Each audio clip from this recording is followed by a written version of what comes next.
Chicken chicken আমরা বিভিন্ন সময়ে বিভিন্নভাবে রান্না করে থাকি, গ্রিল করে থাকি, বারবিকিউ করে থাকি। অনেক রকম চিকেন দিয়ে অনেক আইটেম তৈরি করা হয়।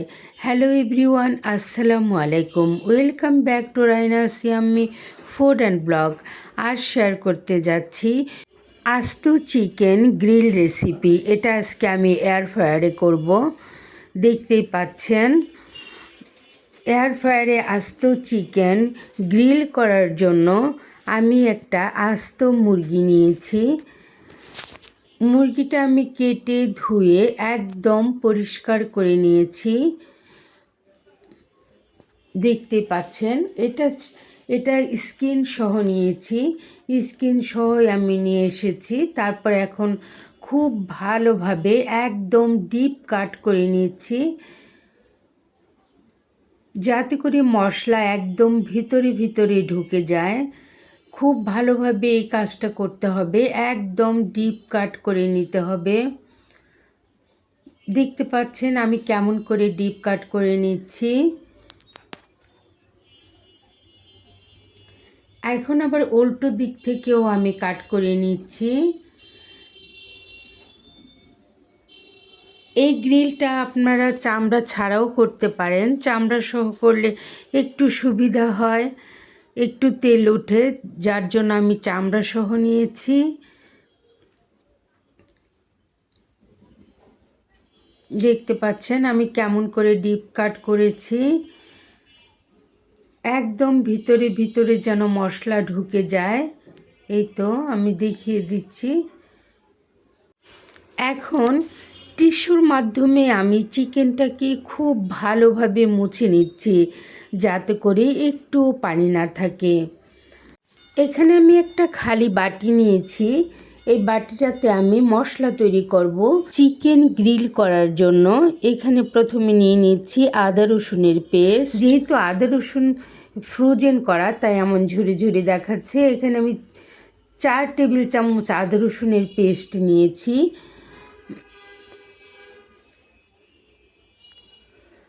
এখন দিয়ে দিচ্ছি হলুদ, মরিচ, ধনিয়ার গুঁড়া, যেটা আমার একসঙ্গে ব্লেন্ড করা। 2 টেবিল চামচ হলুদ, মরিচ, ধনিয়ার গুঁড়া দিয়ে দিয়েছি।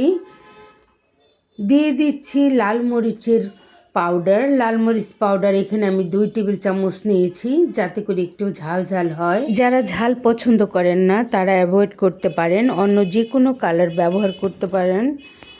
দিয়ে দিলাম গরম মশলা পাউডার। দিয়ে দিচ্ছি চিকেন বারবিকিউ মশলা।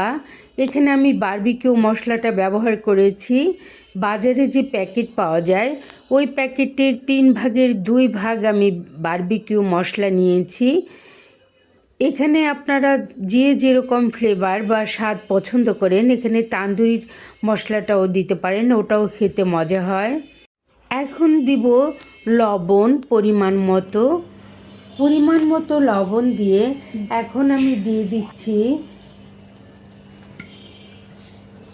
Soya sauce. এখানে আমি 3 টেবিল চামচ সয়া সস ব্যবহার করেছি। লবণ আমি এর জন্য একটু কম নিয়েছি। দিয়ে দিচ্ছি ওয়েস্টার সসও আমি এখানে 2 টেবিল চামচ ব্যবহার করেছি। ফ্রিজে ছিল, এই জন্য পড়তে একটু দেরি হচ্ছে, জমে গিয়েছে। এই তো আমি 2 টেবিল চামচ ওয়েস্টার সস নিয়ে নিয়েছি।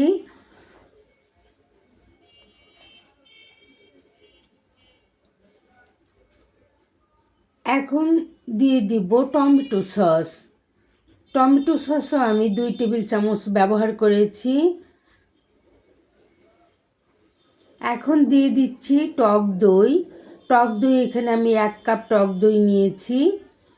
1 কাপ টক দই খুব ভালোভাবে ফেটিয়ে নিয়েছি। এখন মশলাটাকে আমি খুব ভালোভাবে মিশিয়ে নিব।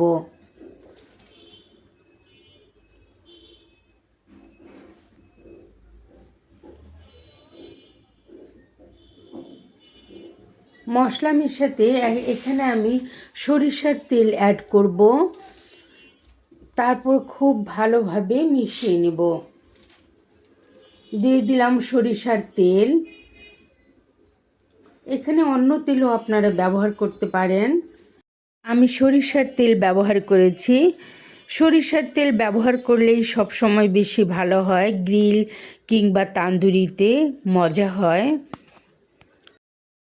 মশলাটা খুব ভালোভাবে মিশাতে হবে। দেখতেই পাচ্ছেন আমি খুব ভালোভাবে মশলাটা মিশিয়ে নিচ্ছি।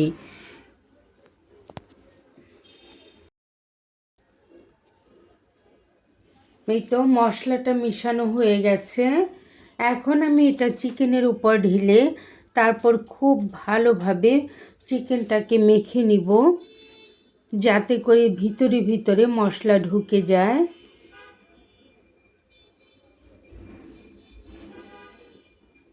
আমি কিন্তু একবারে সবটুকু মশলা ঢেলে দিইনি, কিছু কিছু নিব আর মিশাতে থাকবো।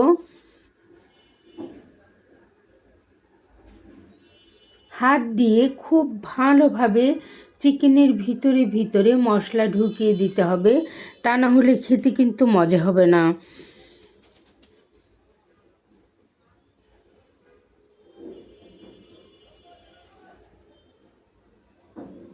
এই তো খুব ভালো করে মশলাটা মিশিয়ে নিচ্ছি।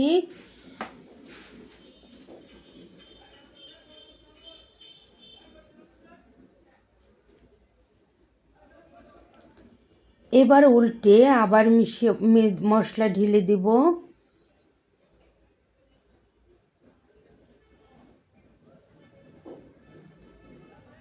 এভাবেই আমি হাত দিয়ে একদম কষলে কষলে মশলাটা চিকেনের মধ্যে মেখে নিয়েছি।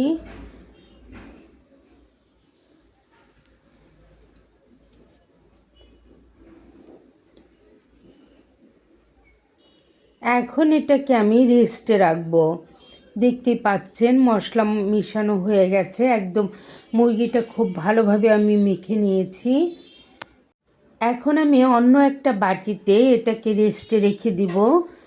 আমি 2 ঘন্টার মতো রেস্টে রেখেছিলাম। যদি আমরা আগের দিন সন্ধ্যায় করে বা রাতের বেলা করে ওভারনাইট রেখে দেই ফ্রিজে, তাহলে কিন্তু ম্যারিনেশন আরও ভালো হয়। এই তো আমি এখন একটা বাটিতে রেখে দিচ্ছি, রেখে এখন আমি ঢেকে রাখবো 2 ঘন্টার জন্য।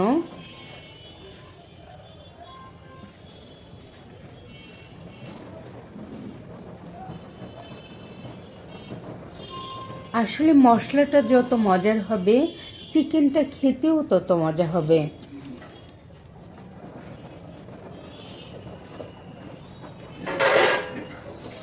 এখন আমি বাটিটা ঢেকে রাখবো।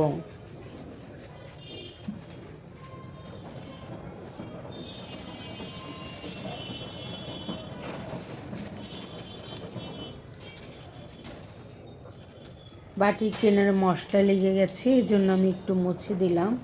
আমি এই ঢাকনাটা দিয়ে ঢাকার চেষ্টা করেছি, কিন্তু ফাঁকা রয়ে গেছে, এর জন্য আমি আরেকটা বাটি দিয়ে তারপর ঢেকে দিলাম। 2 ঘন্টা পর আমি ফিরে এলাম। এখন আমি এয়ার ফ্রায়ারে সেট করব। দেখতে পাচ্ছেন আমি এয়ার ফ্রায়ারের যে নেটটা দেওয়া আছে প্লেটটা আর কি, ওটার উপরেই আমি সরাসরি দিয়ে দিচ্ছি। এখানে আমার তেল স্প্রে করতে হবে না, যেহেতু আমি চিকেনের মশলায় তেল দিয়ে দিয়েছি, এর জন্য আর তেল ব্রাশ করার কোনো দরকার নাই। এখন শুধু এটার উপরে আমি বসিয়ে দিলাম। বসিয়ে আমি 20 করে 40 মিনিট আমি এটাকে রান্না করে নিয়েছি। তারপর আবার আমি 10 মিনিট করে দিয়ে দিয়েছি। আর এখানে যে আমার মশলাটা ছিল, ওখানে আমি কিছু ভেজিটেবলস, যেহেতু আমার এয়ার ফ্রায়ারে 2টা বাটি মানে দুইটাতেই দেওয়া যায়, তাই অন্যটাতে আমি ভেজিটেবলসগুলো দিয়ে দিচ্ছি। আর চিকেনটা দেখতে পাচ্ছেন হয়ে গেছে আমার, খুব সুন্দর করে সিদ্ধ হয়ে গেছে। এটাকে আমি 165 ডিগ্রি তাপমাত্রা যখন হয়েছে এটার মধ্যে, তখন আমি নামিয়ে নিয়েছি। খুব সুন্দর করে সিদ্ধ হয়ে গেছে। দেখতে পাচ্ছেন কেমন সুন্দর একটা কালার চলে এসেছে, খুবই সুন্দর হয়েছিল আর খুব সফট হয়ে গিয়েছিল, একদম নরম আর জুসি হয়েছিল। এই তো আমি ভেজিটেবল দিয়ে চিকেনটাকে সাজিয়ে নিয়েছি, একটা প্লেটের মধ্যে আমি পরিবেশন করেছি। এই সহজ পদ্ধতিতে আমরা রেস্টুরেন্ট কিংবা হোটেলের চিকেন বাসায় করে নিতে পারি, খুবই মজা হয়। চিকেনের এই গ্রিলটাতে আমরা তান্দুরি মশলাও ব্যবহার করতে পারি, আমি বারবিকিউ মশলা ব্যবহার করেছি, খুবই মজা হয়েছিল। এই রেসিপিটা ফলো করে আমরা মাটির চুলায়, গ্যাসে, ওভেনে যে কোনো জায়গায় এই চিকেনটা করতে পারি। একটা তাওয়ার উপরে দিয়ে আস্তে আস্তে জাল করে ঢেকে ঢেকে করা যেতে পারে, ওভাবেও খুবই মজা হয়। আমার পাশে থাকার জন্য সবাইকে অসংখ্য অসংখ্য ধন্যবাদ। আসসালামু আলাইকুম।